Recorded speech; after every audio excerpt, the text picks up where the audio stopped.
Sesaat lagi, Anda akan menyaksikan Point of View yang didukung oleh Buat kamu yang punya hewan peliharaan apapun, tenang aja. Udah ada Ivisan yang mampu membunuh 99,9% virus, bakteri, bahkan jamur yang ada di rumah kamu.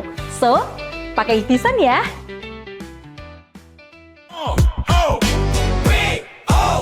Bukan sensasi, bangun diskusi, data bicara, bukan asumsi. Pariwisata, bangkit bisnis maju, investasi melaju, lintas generasi, lintas persepsi. POV, sudut pandang kita. Halo, apa kabar sahabat Eljon? Selamat datang di Point of View, POV, sudut pandang kita. POV, sudut pandang kita. Inilah talk show yang membuka ruang diskusi, lintas perspektif, lintas realitas, dan lintas generasi. Setiap suara punya ruang untuk bercerita, setiap sudut pandang punya versi dari makna. Di sini di POV bersama saya Gilang Kadafi, dan Point of View kali ini kita akan membahas Gen Z, generasi maybe later, kerja kok nggak bikin kaya.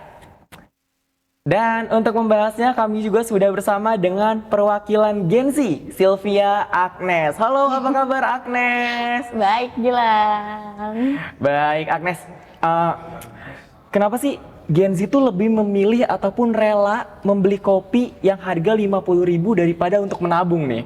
Aduh, berat ya.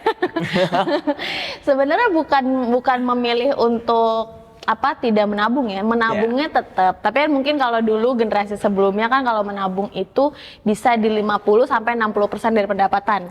Kalau sekarang itu generasi Z ini itu lebih ke kayak nabungnya tuh ibaratnya secukupnya tapi pasti stabil gitu. Misal kita perumpamaan misal penghasilan 1 juta gitu ya. Di nabungnya tuh di 200.000 itu per bulan itu udah pasti. Oh, jadi gitu. konsisten ya nabungnya per bulan di 200.000. Tapi tidak sebesar generasi sebelumnya mungkin ya gitu. Jadi lebih ke kayak nabungnya tetap tapi self rewardnya juga setiap hari berjalan ya. Kelakuan Gen Z ya, gimana pun apapun keadaannya tetap harus menyempatkan self reward nih. Contohnya kan ya kayak tadi kopi gitu kan, memang kopi gitu. Jadi setiap hari tuh berusaha untuk ibaratnya kayak membahagiakan diri sendiri dengan membeli sesuatu yang membuat kita tuh senang gitu kan, mood booster dong jadinya. Betul, karena apapun keadaannya Gen Z tuh pasti harus menyempatkan dirinya untuk self reward gitu. Betul, biar nggak burn out. Betul, karena dikit-dikit burn out, mentalnya bermasalah, itu Gen Z banget nih. Yes, jadi kita mencari jalan keluarnya tuh dengan beli kopi yang kita suka, beli cemilan yang kita suka. Pokoknya tuh kerja di mejanya itu benar-benar makanan di tasnya pun isinya makanan atau minuman favorit. Kayaknya gitu. di kantor juga nyetok makanan dan minuman nih. Nah, jadi itu penghasilannya tuh benar-benar di fullkan untuk makanan dan minuman nih. Oke. Kalau dari Agnes sendiri nih Kak, self rewardnya tuh lebih memilih untuk beli kopi yang harga 50.000 ataupun hunting makanan viral, atau lebih ke barang nih kalau untuk dalam bentuk self reward dari Agnes sendiri nih? Kalau perbandingan ya 70% makanan, 30% barang. Oke. Jadi memang lebih ke makanan ya. Kalau barang itu soalnya kalau gue itu tipikal yang nyari barang tuh yang masih murah meriah aja gitu. Kayak online itu kan masih murah meriah tapi dengan kualitas, terus juga thrifting kan harganya kan murah-murah ya. Karena itu kalau gue fokusnya tuh kayak yang asupan. Oh, lebih ke asupan ya. Kalau barang soalnya tuh mungkin banyak yang relate juga ya. Kalau barang tuh kayak cepet excitednya cepet hilang, iya kan? Misalnya gue pengen beli tas nih, bagus, seneng, excited di seminggu pertama excited. Setelah itu bukan udah nggak suka, tapi lebih ke kayak ya udah aja, nggak ada sesuatu. Kebalikannya nih. Oh iya. Ya sekarang gue juga Gen Z nih ya, Gen Z sekarang lah ya, zaman now ya. Maksud gue malah tipikal orang kalau self reward tuh lebih beli ke barang. Karena yang gue pikirkan itu ketika emang gue mau self reward tuh memang mungkin bisa dibilang kepuasan sementara. Bener. Tetapi itu ada hasilnya kayak ini hasil self reward gue nih, gue udah kerja sebulan full ataupun memang hal-hal kecil yang memang dibutuhkan self reward. Setidaknya kita jalan nongkrong, karena gue mikir kalau memang gue membentuk self reward makan makanan itu untuk asumsi kayak gue cuma bisa menikmati sekali itu Iya. saja. Itu sih. Kalau lu kepikiran gimana nih? Itu juga kan persepsi masing-masing ya. Yes. Kalau barang kan ada yang bilang investasi gitu, masih bisa ibaratnya tuh kalau kayak celana nih masih bisa sampai setahun ke depan. Kalau makanan kan mungkin sehari udah langsung melalui pembusukan, pembuangan ya kan. Banyak yang berspekulasi seperti itu, tapi nggak apa-apa juga gitu kan. Sebenarnya kan itu balik ke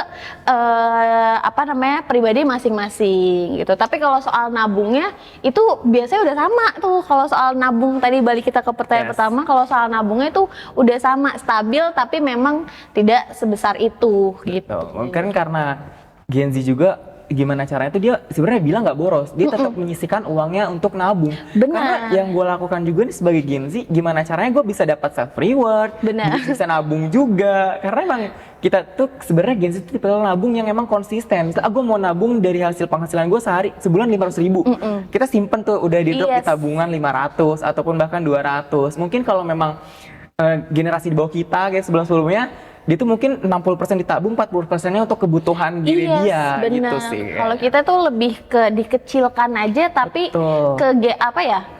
mungkin tujuannya sama untuk nabung, tapi Yes. dikecilkan aja tuh untuk perbandingan angkanya gitu kan. Yes. Terus juga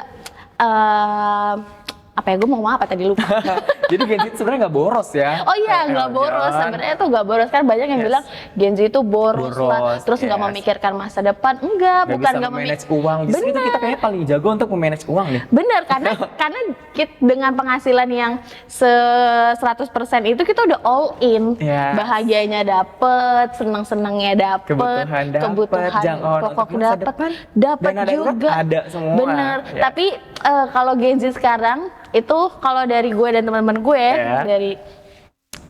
itu biasanya kalau nabung kita nggak nabung yang kita pakai tabungan tuh yang auto debit. Oh, jadi otomatis kepotong. Betul, karena tetap ada kebiasaan kayak kalau harus transfer manual gitu, kayak lupa atau nggak kepake uangnya. Tapi kalau auto debit kan udah yang kayak udah hilang uangnya kan. Gitu ya, tapi kayak kesimpan gitu. Gitu. Biasanya kalau nabung tuh di mana sih?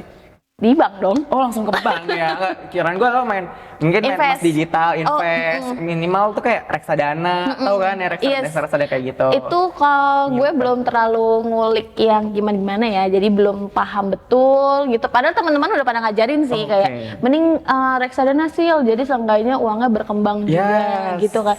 Cuman dari gue belum terlalu, ibaratnya belum suka lah gitu, belum jatuh cinta sama itu. Jadi emang masih nyaman menggunakan bank aja gitu. Betul.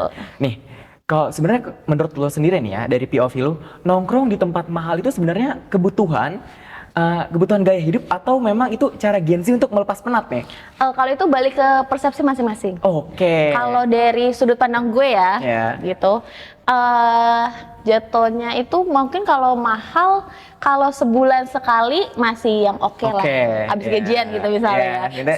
Self reward juga gitu kan. Gue juga tuh sering tuh abis gajian self rewardnya makan di tempat yang agak pricey. Pricey ya, gitu. fancy dikit ya. Betul, kayak berlaga-laga gitu lah ya. Ngasih makan instastory ya untuk tiap bulan sekali lah ya minimal ya. Bener, tapi kalau kayak keseringan gitu, biasanya sih enggak sih, karena gue tipikal yang kalau makan tuh banyak gitu.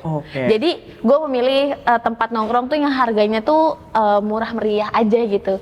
Karena kan gue butuh bukan butuh ya, maksudnya makan tuh banyak gitu. Gue bisa mesen tuh bisa 5 sampai 6 menu sekaligus. Gitu. Jadi kalau ke tempat yang agak fancy gitu kan, coffee shop yang agak fancy itu kayaknya agak boros tuh kayak gitu. Jadi mendingan tuh kayak taman-taman jajan, UMKM kan harganya murah meriah tuh.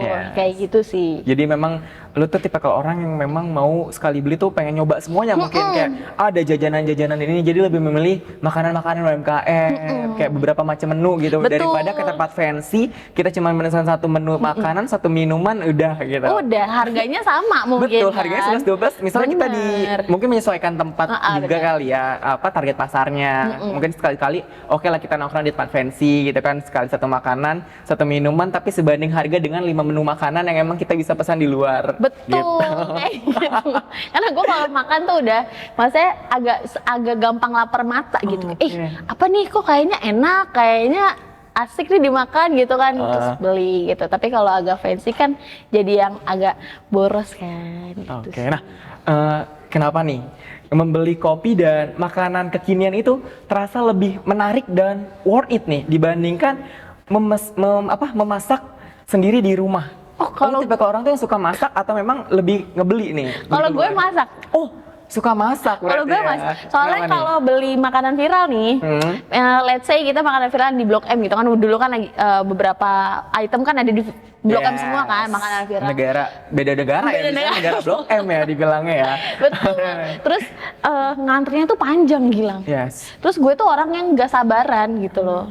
Maksudnya tuh kayak gue pengen nyoba, kayak Yeah. penasaran nih namanya apa namanya, kan reviewannya udah banyak sekali yang bilang enak lah, inilah rasanya kenyal, gimana lah gitu. Oke. Penasaran kan jadinya.